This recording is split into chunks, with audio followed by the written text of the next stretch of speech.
Greetings and hallucinations, ladies and lads. I am Chancellor of the harmonious frequencies of the mighty Empire of Onion, and this is Kenshi. Lokat is working on the grain here. You can see the straw flour requires tons of wheat in order to even produce one. I think it's something like five wheat straw, or maybe 6 per straw flour, which is kind of insane, if you ask me. But honestly, that's why I am planting more wheat fields. Yeah, the water output is pretty low still, and I'm worried about that. Looks like Koth is being attacked by something, so we're going to check on that as well. Yeah, it's just waking up ninjas, which is fine. I think he's got swords still, so we're going to take those and burn them. They're worth 0.5 steel, or I mean iron each, so it's not bad. And each ninja has 2, so that helps. Something is happening up here, though. Yep, it's another group. Looks like Holy Nation.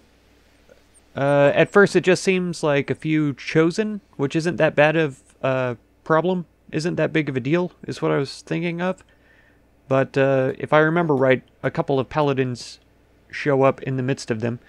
So we're pulling back here, trying to get the biggest group of us together so that we can attack. Yeah, there's a paladin there.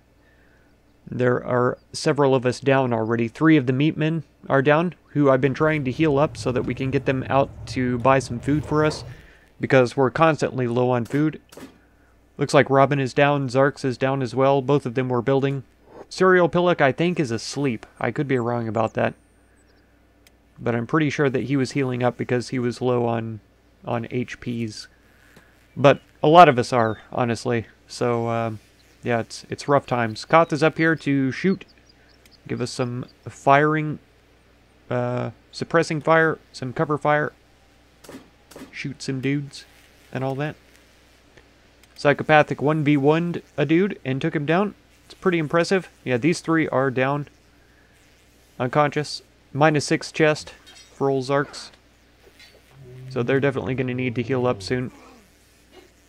Shooting into the crowd is usually not a great idea, but Koth is doing a decent job of being accurate here. So we're all right. We're grouping up on this paladin. Good thing, too. Bam. He does a bunch of damage. It's area of effect, so maybe it's not a good thing that we're grouping up on him. But we're also able to take him off guard, as you can see. Drop 3 or 4 good hits on him before he's able to swing again. That time he only hit one of us, but he hit Iranu twice in one go somehow. Either that or Koth accidentally shot her in the back and happened to do it at the exact same time as he attacked. We'll just pretend like he hit her twice, though, so that it's not Koth's fault. Robin's getting up, amazingly. And so I'm pretty sure I check here to see. Yeah, she doesn't have any building materials on her, so the walls are not ready to be finished. It's just 2 left as well, just 2. So now Zarks, he does have building materials on him, and he's also up, slightly injured, but he has enough on him to complete one of these walls. Oh yeah, that one already had materials in it, and this one does too. So I sent Zarks to build the one that doesn't have 2 out of 2 materials in it. So hopefully he'll be able to put one of his materials in there and get that one finished up. At least I thought I sent him over there. Boss Lady is doing some looting, trying to get them unarmed and unarmored, as per usual, so that we can work that out. I'm still kind of weirded out by the inventory.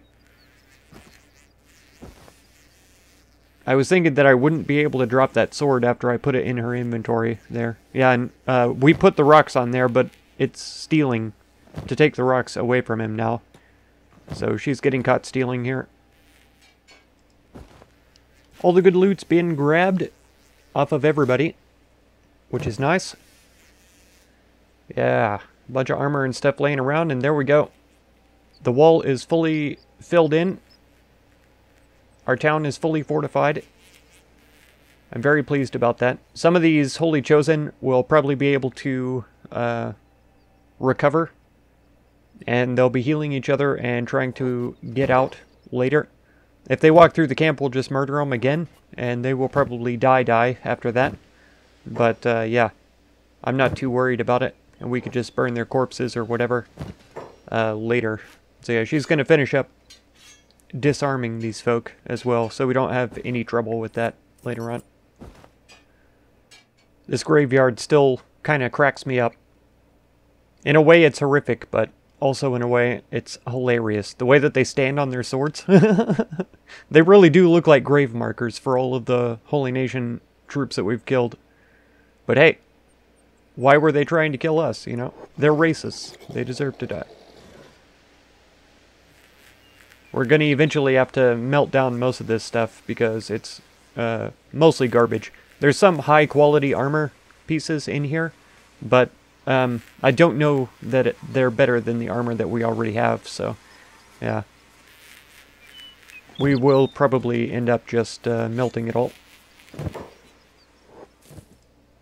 Yeah, checking the farms here. We barely have enough water, so once again, I'm looking into it and decide to drop a couple of wells here. I explained in the last episode that at some point I placed down buildings and then forgot to click confirm at the end, and this is that point. But we'll go over the placement because I copy it exactly when I do it correctly. So yeah, we'll go over the placement here. So we needed more storage for armor and weapons. Well, I say needed. I'm a hoarder, and so I always need more storage. But yeah, in practical terms, I don't actually need more because we're already armed and armored about the best that we can be for what I've explored and recovered so far. But yeah, I decided to place down these storage crates for weapons and armor along the side of the living area over here. I decided to turn this building into a real house, and so we're gonna have all of the clothes and weapons stored here, and we'll have beds on the other end where the camp beds currently are. And so this is where I decided to put the beds. I'm gonna be doing 2 rows, one along each wall, and eventually when I get the camp beds picked up, after we've constructed a few beds, I'll finish filling in this room with beds on the end there as well. So yeah, I almost started from that end and then I thought better of it. Figured, well, I'll just start back on this side. I think when I replace them, I spin this one around so that the head is towards the wall. I could be wrong about that. It's hard to tell which direction the beds are facing in this view with just that solid green. I thought that there was sort of a pillow shape to look at, but I can barely see it if there is one. I think on that far side, not the side that I'm doing now, they're correctly arranged so that the head is towards the wall, but I could be wrong. Just for decoration's sake, I decided to put in a couple of interior wooden walls here. They don't really serve any practical purpose, but it just kind of blocks off the sleeping area from the rest of the building. It's not practical in those terms either, just because it's like a dormitory, right? So people will still be walking in and out of this area, and yeah, that would be making a lot of noise and all that kind of stuff. So it's just for decoration, for looks. Since we did not have the storage space for fabrics, I decided to put a couple of boxes up here by the looms.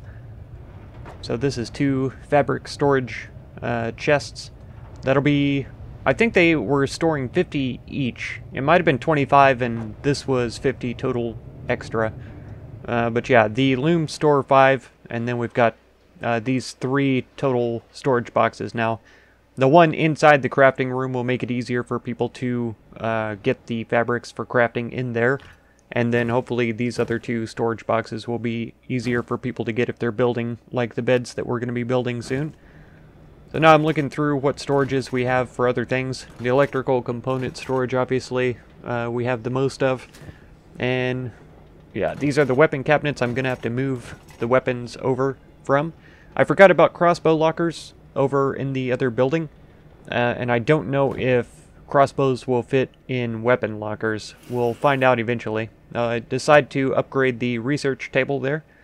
It requires only 3 iron plates, which is pretty cheap, and then 25 actual construction effort, or whatever you want to call it.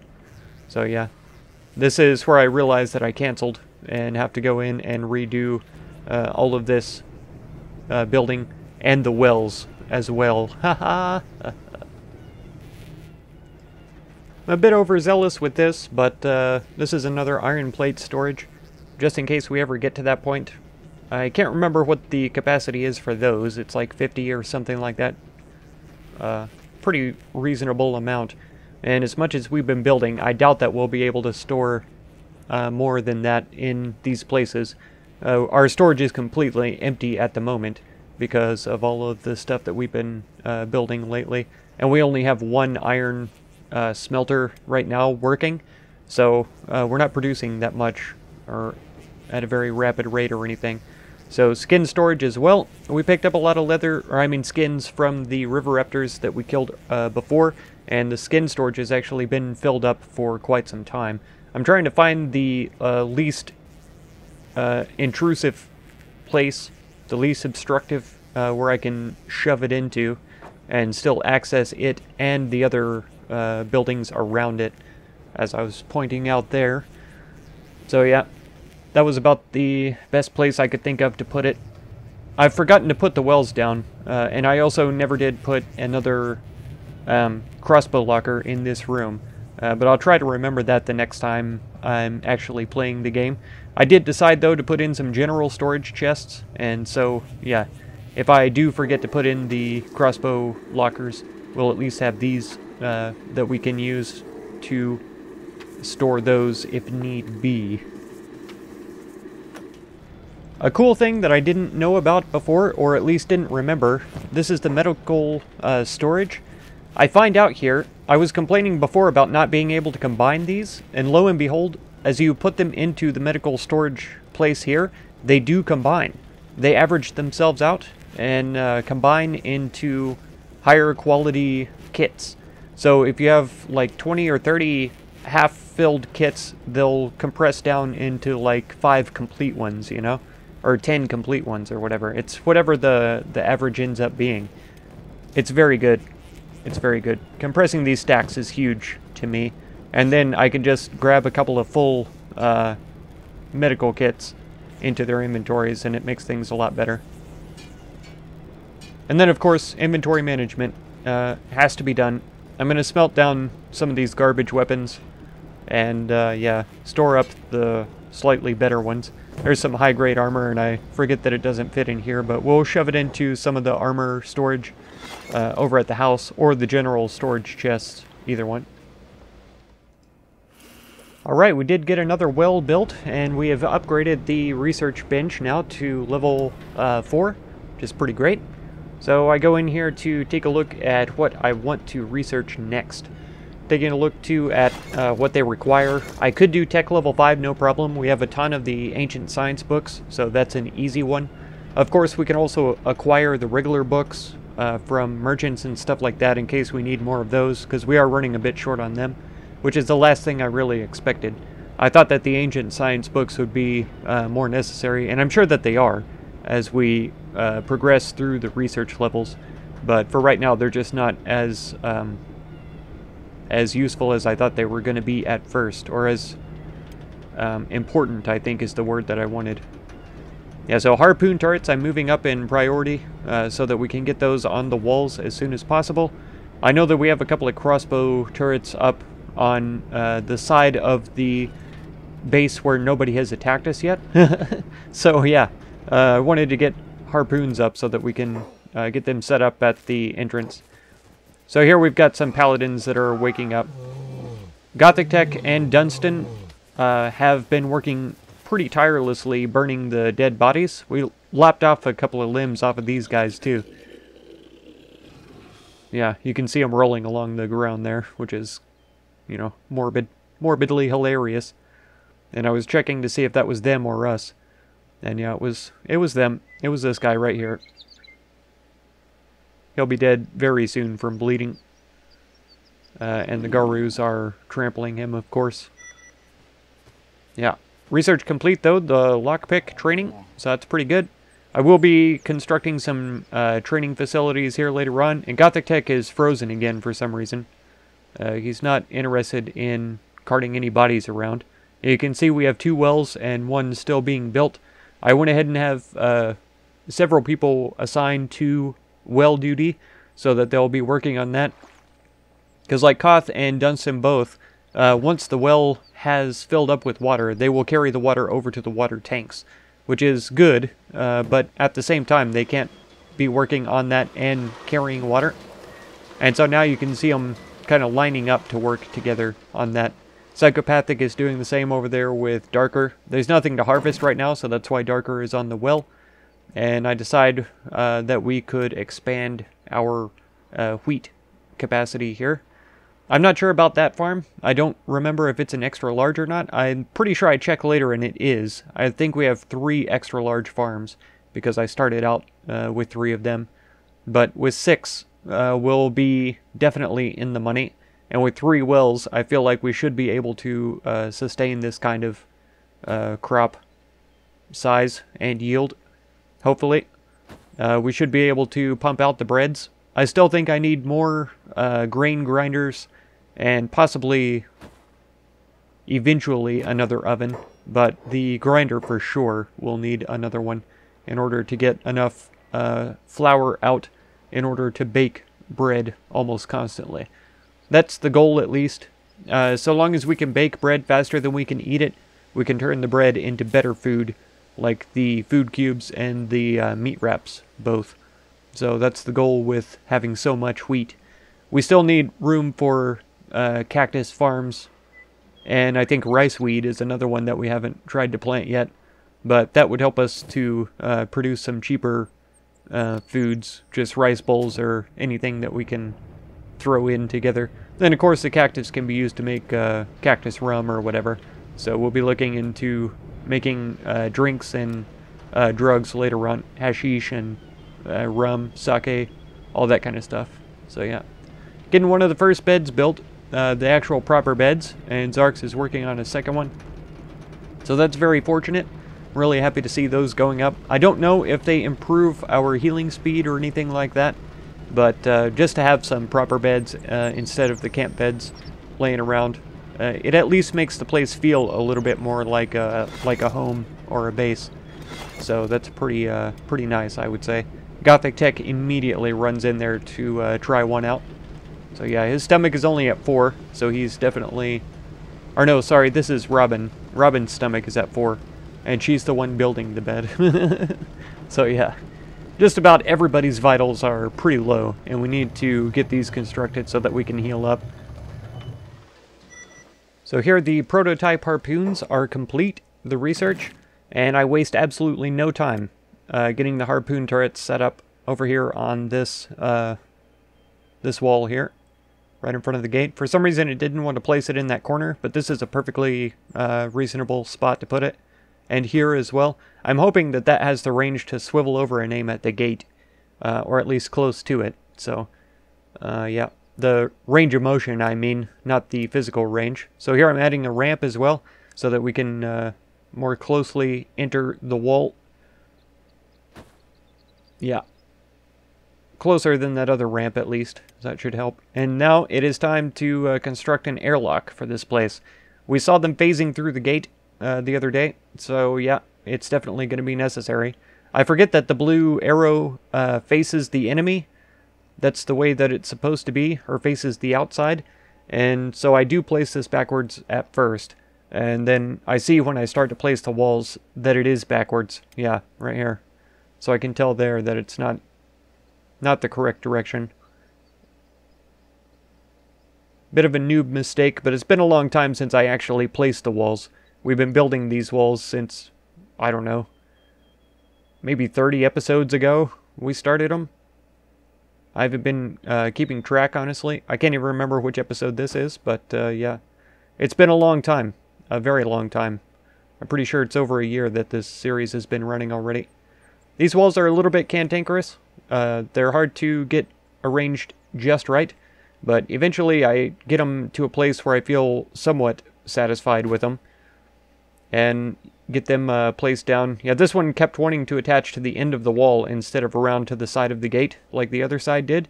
The other side placed pretty nicely, and this one was really rough to handle. I actually ended up having to place it before the wall, and then move it forward to connect up. Yeah, so I get it attached here. Bam. And it works out just fine. And then I, attach it to the ground there and then move it around and it connects. I don't know if they're going to be able to phase through the corner right there. That's what I'm talking about there. And, yeah, if they can, we'll try to delete it and get it moved to a way that it actually works correctly.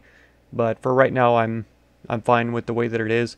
The way that the wall is angled there, too, actually gives us a better vantage towards the inner gate of the airlock.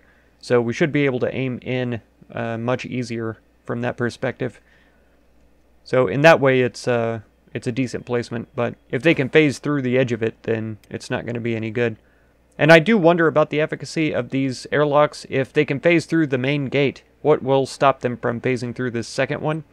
I wager nothing, but we'll see how it goes. Maybe the game just has a problem with initial gate placement, and so once they get inside the airlock, it'll be like, oh, they're not supposed to be here, and it will correct itself. That's me being optimistic, which is unusual, but I'm hoping that that these airlocks will end up working out in the end. That one connected up pretty okay. I don't have any reason to get onto that little bit to the right side of the gate that exists already. And so, yeah, that'll work out for us. These are the old crossbow defenses here, defensive turrets. And so I'm just going to dismantle these and replace them completely with the harpoon turrets instead. I think that these crossbow turrets are faster shooting, but they do far less damage than the harpoon turrets. I don't know all of the statistics about them, so I could be incorrect about that. Especially at higher levels, the crossbow turrets might be nearly as effective as far as DPS is concerned, because if they ramp up their damage as they level up and then have a faster rate of fire, they could eventually be just as good as harpoon turrets, but I don't know. I'll have to look up the actual statistics on them.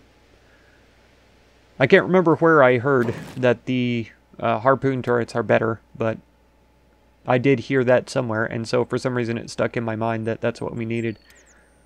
So it's time for me to throw down some training apparatuses, some training goodies. This is a turret training thing. Trying to decide where to put it, and I just remembered that I have turrets, actual turrets, on the top of the buildings. I believe I end up removing those, dismantling them for materials later on. This is a training dummy for fighting. I figure we're going to need some attack skills, so I go ahead and build multiples of these. Set those up so that they can be constructed. And then assassin training, we probably won't have that many assassins in our team, but I go ahead and build one over here, or maybe two. I might drop down two. Yeah.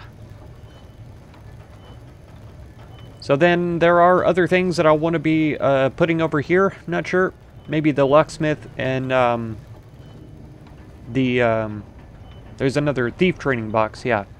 So those two I'll probably end up putting over into that area, or downstairs, either way. Yeah, so that seems a decent place for the thief training. Then the locksmith training can be right next to it. I can't remember why I decided to put those inside instead of on the roof, but there they are, so that's fine. I'll figure out something else to do up top in that open space. Maybe some more wind turbines later on when we have a higher power draw. Eventually I'm going to be using electric smelters for making iron plates once we get those upgraded, so we will need more power production later on. As some of the meat men are looking pretty healthy now, most of them as a matter of fact, and so it's just about getting time to where we can send out a shopping party to go buy some more food. Nobody's starving yet, which is pretty great. We haven't had to worry too much. Koth was making food at exactly the right pace for us to keep up eating them. Some of the Garu in the larger squads still have a bunch of food on them, and so we've been doing all right. I decide now it's time to build one more stone processor. It only requires one worker per each, and we have several people set up to be working on them already.